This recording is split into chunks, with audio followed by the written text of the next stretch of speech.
Welcome to Cookie Bookie. I'm Robin McKedo. I'm going to read The Three Little Javelinas. You ready? Here's your cookie. Give your bone. Okay, here we go.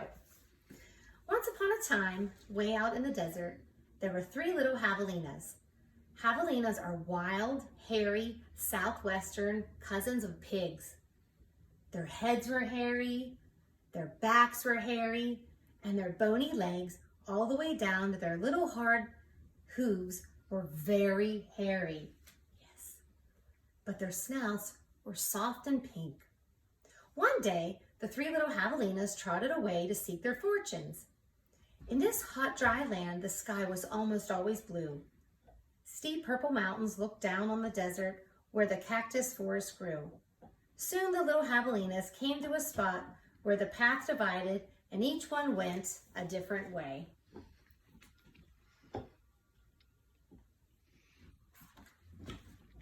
If you hear a noise, that's Bodie chewing his bone. The first little javelina wandered lazily along. He didn't see a dust storm whirling across the desert until it caught him. The whirlwind blew away and left the first little javelina sitting in a heap of tumbleweeds. Brushing himself off, he said, "I'll build a house with them." And in no time at all, he did.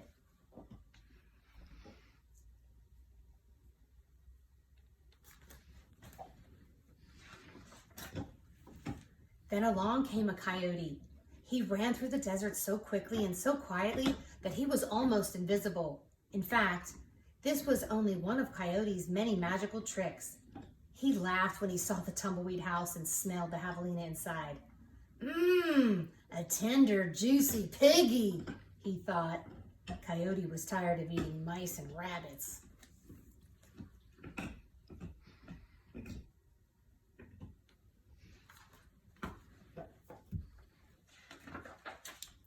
He called out sweetly, little pig, let me come in."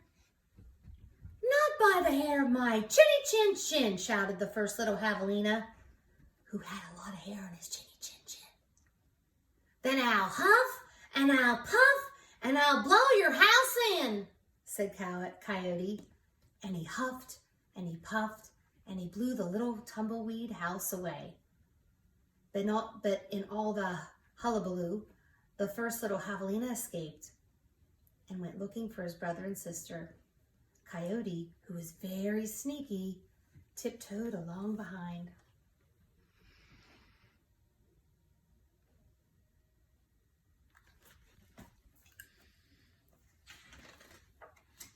The second little javelina walked for miles among giant cactus plants called saguaros. They held their ripe red fruit high in the sky. They made almost no shade, and the little javelina grew hot. They came upon a Native American woman who was gathering sticks from inside a dried up cactus.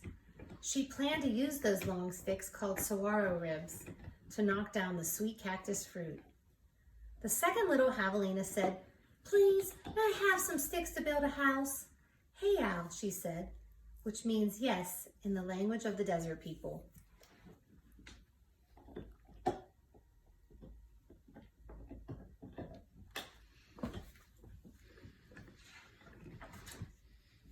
When he was finished building his house, he lay down in the shade. Then his brother arrived, panting from the heat, and the second little javelina moved over and made a place for him.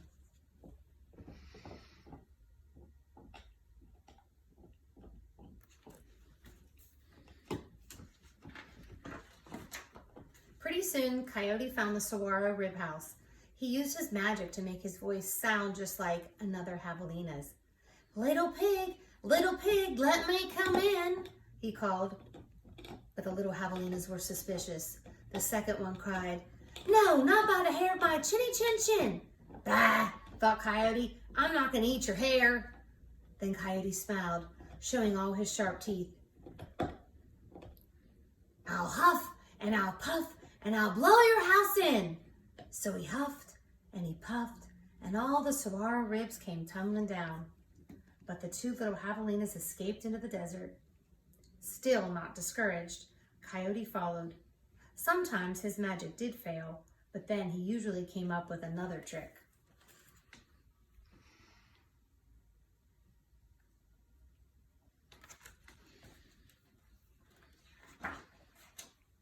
The third little javelina trotted through beautiful palo verde trees with green trunks and yellow flowers. She saw a snake sliding by, smooth as oil. A hawk floated round and round above her. Then she came to a place where a man was making adobe bricks from mud and straw. The bricks lay on the ground, baking in the hot sun.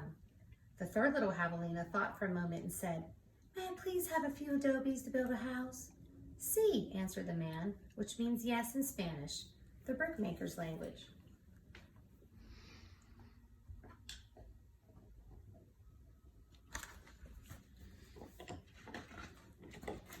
So the third little javelina built herself a solid little adobe house, cool in the summer and warm in the winter. When her brothers found her, she welcomed them in and locked the door behind them. Coyote followed their trail.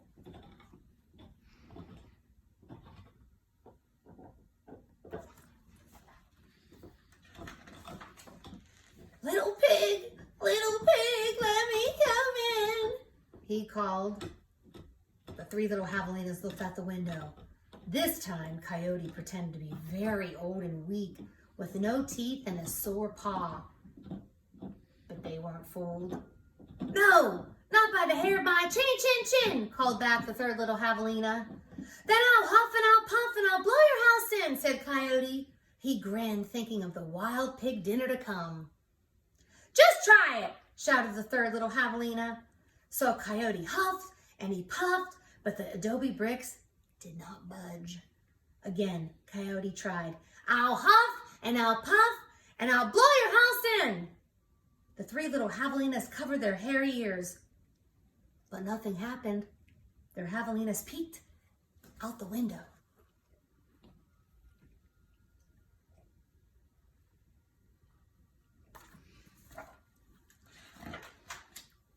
The tip of Coyote's raggedy tail whisked past their noses. He was climbing upon the tin roof. Next, Coyote used his magic to make himself very skinny. "The stovepipe!" gasped the third little javelina. Quickly, she lighted a fire inside her wood stove. "What a feast it'll be," Coyote said to himself. He squeezed into the stovepipe. "I think I'll eat them with red-hot chili sauce." Whoosh! Sizzle!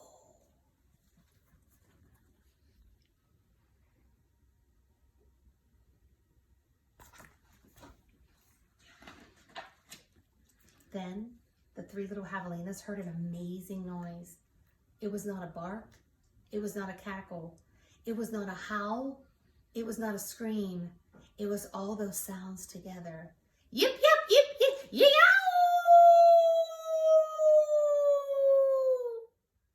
Away ran a puff of smoke shaped like a coyote.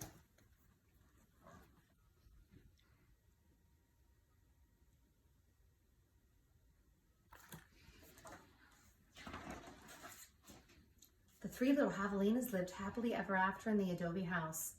And if you ever hear Coyote's voice way out in the desert at night, well, you know what he's remembering.